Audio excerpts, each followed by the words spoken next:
Hi, this is Rich with the Gospel Rescue Mission, Muskogee, Oklahoma, with E-Cubed, our investigation into what causes poverty, this complex issue that is important that we get involved in. So, this week we're going to talk about racism. Now, as we educate ourselves on this is our first E, where we're looking for what is going on here. Today I'm going to share a little story. I don't know how many of you are familiar with the history of the Civil War. But at one point in the Civil War, toward the end, General Grant received these new troops. This is after the story in the movie Glory, 54th Massachusetts, their great glory, their victory. Not really victory, they ended up losing the battle, but just the fact that they could fight was proven at that point. These what we now call African American troops had the gumption. They weren't just going to run away like everybody thought that they would. Because the North had racist tendencies as much as the South did. They just didn't believe in slavery necessarily. However, Grant has some other troops. The 54th Massachusetts was basically wiped out in the attack in that movie. However, he's got these other troops. And this is his conundrum. This is the challenge that he is facing. And I think we face something similar today in a lot of ways. General Grant, if he used those troops, the press would say that he was just simply using them as cannon fodder, because the odds of them getting slaughtered, it didn't matter if it was a white regiment or not, or an African American regiment, it didn't matter. Everyone was getting slaughtered. I mean, if you read the rolls of how many people were killed in these combats, it is unbelievable the number of just the slaughter that was taking place in the Civil War. So the odds of them getting slaughtered was pretty high, and if that happened, he could be accused of being racist for slaughtering these men's lives. Now, if he doesn't use them, it gives the message that they're inferior, that they're not capable, they're not able to, not willing to go fight. Where the truth is, and Glory really kind of packages this beautifully, that movie, if you had a chance to see it, it shows the heart and the mind of these men who wanted to go fight for the freedom of other African Americans who were still enslaved. They were fighting for the Union. They were fighting for their nation, this thing that they were becoming a part of. And then, honestly, they never really were allowed to become part of because of things that happened after the war, which is probably a whole different investigation, a whole different look. But this is the challenge that Grant was in. Do I use them and be a racist, or do I not use them and be a racist? In the same venue, I would say that, in the same light, I would say that as I come in to work on these issues, if we try to do something to address it, I might appear as a racist.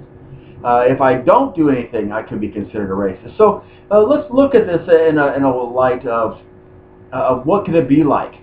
What is going on that no matter what is being done, some people can be considered as racist, and some of this gets more complicated by the fact that there are lighter skin, darker skin issues that come up in many cases, even within African Americans.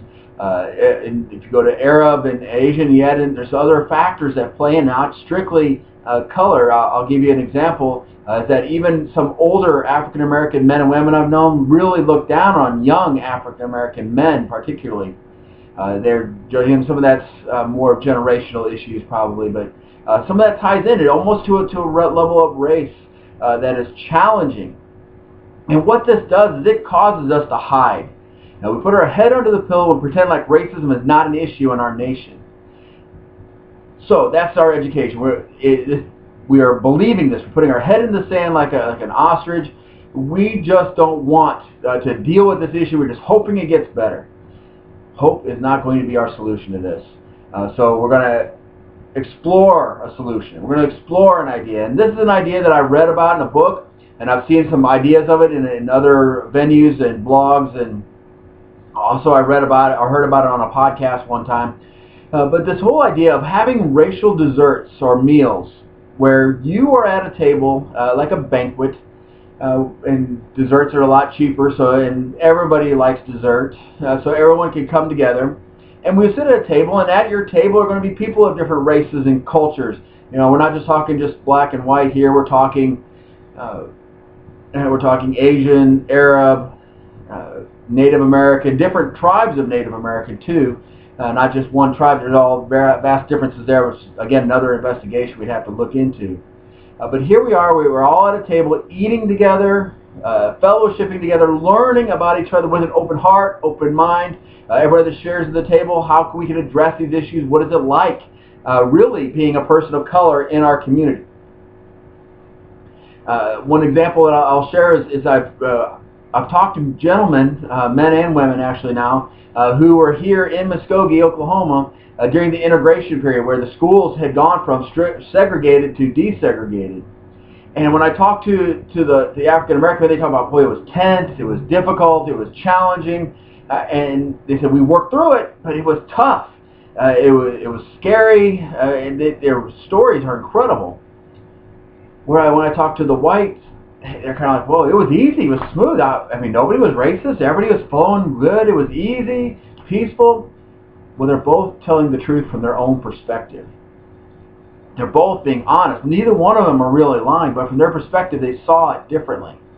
And so at the tables, we need to be able to have these conversations, saying, well, you know, you're telling the truth, but it was different for me. And actually sharing what it's like, sharing what they'd like you to know. So we have this opportunity for this meal. Also, could be handed out are some book guesses, you know, things that you should be reading to understand other cultures and other races, understand other people. You know, the truth is we really don't take time to understand one another. So to actually do some further study, book list would be great. A recommended reading list would be super at these events. So I challenge you, go out and experiment this month.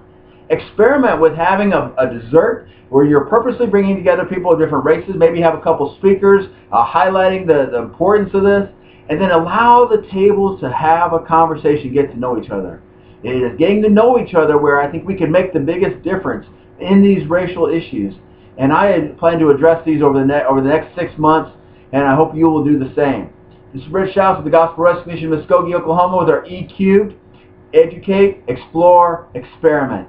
We can reduce poverty in our community if we work together.